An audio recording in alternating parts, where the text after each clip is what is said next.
بسم اللہ الرحمن الرحیم۔ السلام علیکم ورحمۃ اللہ وبرکاتہ۔ اللہم صلی علی محمد وعلی آل محمد۔ سیرت النبی صلی اللہ علیہ وآلہ وسلم، درس نمبر 72۔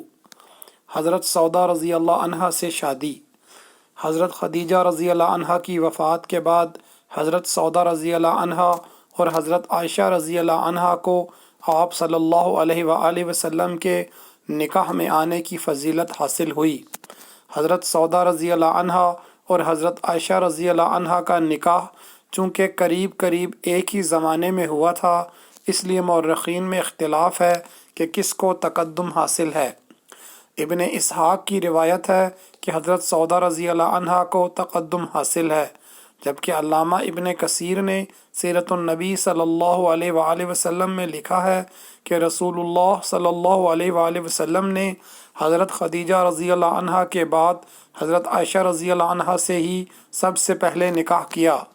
تاہم جمہور کے مطابق ازواج مطہرات میں یہ فضیلت حضرت سودا رضی اللہ عنہ کو حاصل ہے کہ حضرت خدیجہ رضی اللہ عنہ کی وفات کے بعد سب سے پہلے وہی حضور صلی اللہ علیہ وآلہ وسلم کے عقد نکاح میں آئیں۔ حضرت سودا قبیلہ عامر بن لوئی سے تھیں، جس کا سلسلہ مدینہ کے خاندان بنو نجار سے ملتا ہے، جہاں حضور صلی اللہ علیہ وآلہ وسلم کے پردادا ہاشم نے شادی کی تھی۔ وہ ابتدائے نبوت میں مشرف باسلام ہو چکی تھیں۔ ان کی شادی پہلے حضرت سکران بن عمر رضی اللہ عنہ سے ہوئی تھی۔ حضرت سودا رضی اللہ عنہ انہی کے ساتھ اسلام لائیں اور ان کے ساتھ حبشہ جانے والی دوسری جماعت کے ساتھ ہجرت کی۔ وہاں کئی برس رہ کر مکہ آئیں۔ کچھ دنوں بعد حضرت سکران رضی اللہ عنہ نے وفات پائی۔ ان سے ایک بیٹے عبد الرحمن رضی اللہ عنہ تھے، جنہوں نے جنگ جلولہ ایران میں شہادت پائی۔ حضرت خدیجہ رضی اللہ عنہ کی وفات کے بعد حضور صلی اللہ علیہ وآلہ وسلم غمگین رہا کرتے تھے۔ کم سن بچیوں حضرت فاطمہ رضی اللہ عنہ اور حضرت ام کلثوم رضی اللہ عنہ کی خبرگیری کرنے والا کوئی نہیں تھا۔ یہ دیکھ کر حضرت عثمان بن مظعون رضی اللہ عنہ کی زوجہ حضرت خولہ بنت حکیم رضی اللہ عنہ نے عرض کیا کہ آپ صلی اللہ علیہ وآلہ وسلم کو ایک مونس و رفیق کی ضرورت ہے۔ آپ صلی اللہ علیہ وآلہ وسلم کے ایما سے وہ حضرت سودا رضی اللہ عنہ کے والد کے پاس گئیں اور جاہلیت کے طریقے پر سلام کیا، پھر نکاح کا پیغام پہنچایا۔ انہوں نے کہا، ہاں محمد صلی اللہ علیہ وآلہ وسلم شریف کفو ہیں، لیکن سودا سے بھی تو دریافت کرو۔ غرصب مراحل طے ہو گئے تو حضور صلی اللہ علیہ وآلہ وسلم ان کے گھر تشریف لے گئے۔ ان کے والد نے نکاح پڑھایا اور 400 درم مہر قرار پایا۔ نکاح کے وقت حضرت سودا رضی اللہ عنہ کی عمر تقریباً 50 سال تھی۔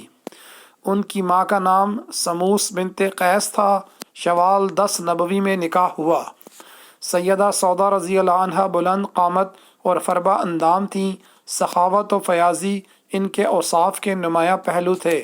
فطرتاً اور طبیعتاً ایک صالح، حق پسند اور دور اندیش خاتون تھی۔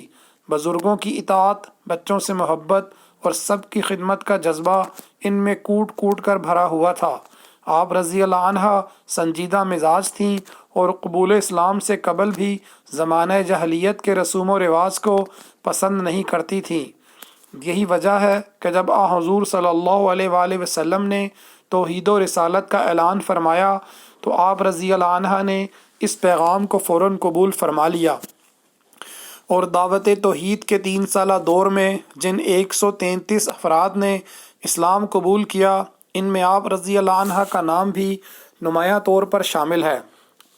آپ رضی اللہ عنہ اپنے قبیلے بنی لوئی میں سب سے پہلے مشرف باسلام ہوئیں، اور آپ رضی اللہ عنہ کی کوششوں سے آپ رضی اللہ عنہ کے شوہر میکے اور سسرال کے خاندان کے بہت سے افراد نے بھی اسلام قبول کیا۔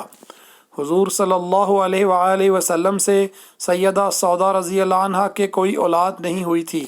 آپ کا انتقال حضرت عمر رضی اللہ عنہ کی خلافت کے آخری زمانے میں 22 ہجری میں ہوا۔